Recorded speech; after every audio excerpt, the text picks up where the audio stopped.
So I stopped all financial support. I ceased paying for groceries and bills, effectively withdrawing my contribution. I felt empowered for the first time in ages, but it was a double-edged sword. The family relied on my income, and I knew it would hit them hard. As the days passed, the tension in the house escalated. Susan and David were furious, their financial strain becoming more evident. I could hear them arguing in the evenings, their voices raised, blaming each other for our predicament. I felt a strange sense of satisfaction knowing I was finally taking control of my life. A month later, I received an apology from both David and Susan. They realized how much they relied on me, not just financially, but also to maintain harmony in the household. But my heart had hardened. Their apologies felt insincere, just another way to manipulate me back into their control. I had made my decision. I was done. The life I had envisioned for myself, one filled with love and mutual respect, was slipping away. I planned to file for divorce, packed my belongings, and began planning my escape to New York. I left behind a life that had become a cage, ready to reclaim my independence. Moving to New York was both terrifying and liberating. As I settled into my new apartment, a small but cozy space in a lively neighborhood, I felt a mix of excitement and anxiety. The city buzzed around me, people hustling, cars honking, life pulsing with energy. It was a stark contrast to the suffocating silence of David's family home, and for the first time in years, I could breathe. I quickly threw myself into my work at a new marketing firm. It felt invigorating to be surrounded by ambitious colleagues who shared my passion. I took on challenging projects, reigniting my creative spark and reminding myself of what I was capable of. Each success felt like a personal victory, a testament to my independence and resilience. However, despite my newfound freedom, memories of my past haunted me. I missed the idea of family, the love I once thought I had with David. I often found myself reflecting on the emotional scars left by my time with Susan. I spent sleepless nights wrestling with doubt. Had I made the right choice? The weight of those years lingered in my heart, a reminder of the struggles I had endured. One evening, as I was working late on a campaign, my phone buzzed. It was a message from David. "Can we talk? I miss you." My heart sank. I hadn't heard from him since I left. A mix of anger and longing flooded my mind. Part of me wanted to respond, to hear him out, but another part screamed to keep moving forward. After some deliberation, I agreed to meet him at a coffee shop in my neighborhood. When I walked in, I spotted him sitting in a corner, looking both relieved and anxious. His face brightened when he saw me, but I could sense the tension between us. "Emma," he said, standing up as I approached, "I'm really glad you came." He sounded sincere yet uncertain. "Hi, David," I replied, forcing a smile. We sat down, the atmosphere thick with unspoken words. "I've missed you," he finally said, his gaze dropping to the table. "Things have been really hard at home. Mom keeps asking about you." My stomach tightened. "And what about you? How are you handling it?" "Honestly, it's tough. Mom is struggling, and she keeps trying to get me to convince you to come back. She thinks you're the problem," he admitted, his voice wavering. I couldn't help but laugh bitterly. "Me? I'm the problem?" "David, you saw how she treated me. I didn't leave for no reason." "I know, but it's complicated. She's my mom. I can't just ignore her," he said, sounding defensive. As we talked, I realized that while David hadn't changed, he was still caught in his family's web of expectations. I felt a flicker of hope that perhaps we could rebuild our relationship, but deep down, I knew I had to prioritize myself. "David, I've been rebuilding my life here," I said, meeting his eyes. "I'm happy.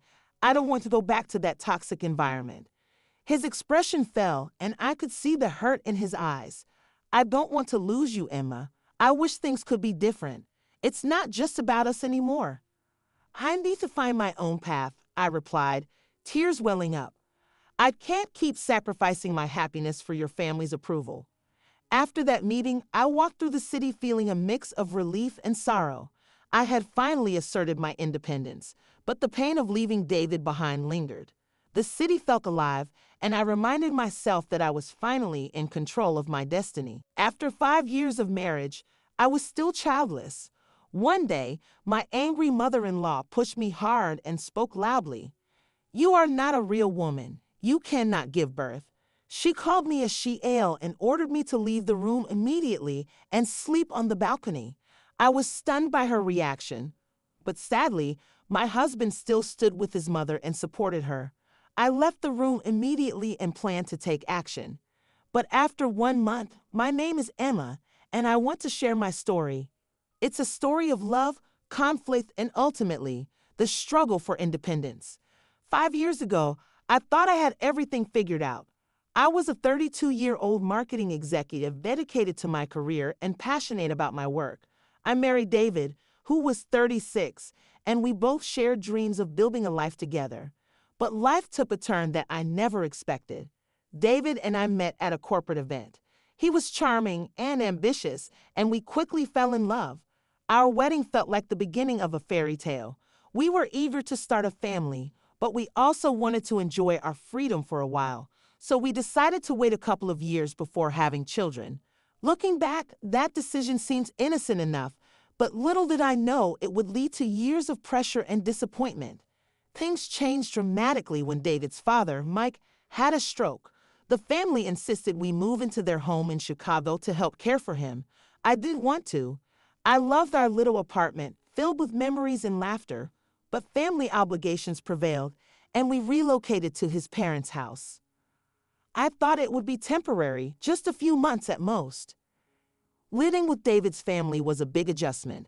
The house was always bustling, filled with tension and unspoken rules. His mother, Susan, was especially difficult. She was a homemaker with very traditional views on marriage and motherhood. From the moment I stepped into their home, I felt the weight of her expectations. Susan believed a woman's worth came from her ability to bear children, and since David and I didn't have kids yet, I quickly became her target. At first, the criticism was subtle. "You should really learn to cook better," she'd say. My attempts in the kitchen. "David works hard. A wife should support him more." It stung, but I tried to brush it off. I focused on my career, working late hours, determined to show them I could contribute financially. I thought that if I worked hard enough, Susan would see my worth beyond the traditional role she expected of me. However, as months turned into years, the criticisms grew harsher. I remember one particular evening, after a long day at work, coming home to find Susan waiting for me. "You know, Emma, a real woman knows how to take care of her family. I just don't see how you fit into that picture," she sneered, her voice dripping with disdain. I felt crushed. Despite my accomplishments, I was made to feel inadequate. David at first stood up for me. "Mom, Emma works hard. We're trying to have a baby. These things take time," he would say. But as the pressure built, I could sense him starting to cave under his mother's expectations. I felt utterly alone. The breaking point came when David's sister, Megan, returned home unexpectedly. She was pregnant and recently divorced, and her arrival sent the household into a frenzy. Susan was overjoyed, and for good reason. A grandchild was on the way. But when she announced that Megan would need my room, I was taken aback. "Emma, you'll have to move to the balcony," Susan ordered, as if it were the most natural thing in the world. I did not expect it when my mother-in-law suddenly pushed me hard and spoke loudly. "You are not a real woman. You are a she-ale. You cannot give birth." I was shocked, and my heart broke at these harsh words. I couldn't believe it. "Mom, that's not fair," David protested, but his voice was weak.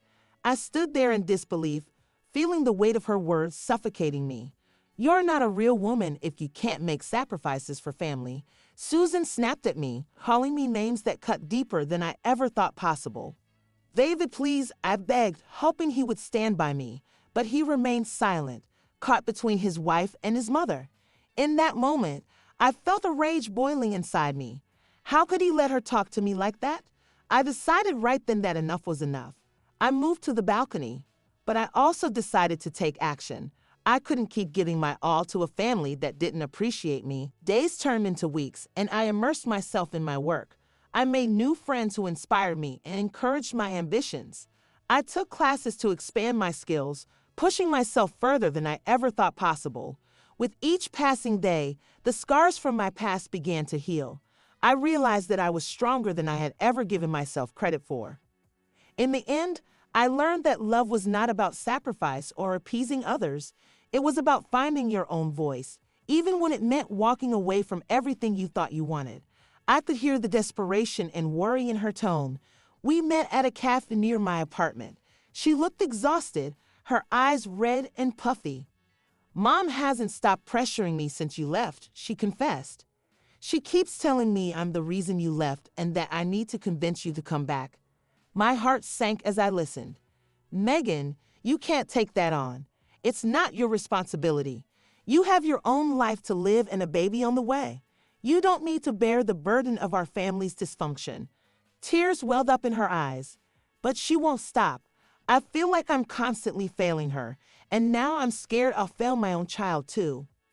I reached across the table and held her hand. "You're not failing anyone. You have to put yourself and your baby first. Set boundaries with her. Don't let her guilt you into sacrificing your happiness." Megan nodded, but I could see the fear in her eyes. I knew it wouldn't be easy for her to stand up to Susan, but I hoped my words would help her find the courage to protect herself.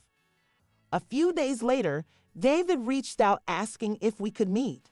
I hesitated, unsure if I wanted to reopen old wounds, but I agreed.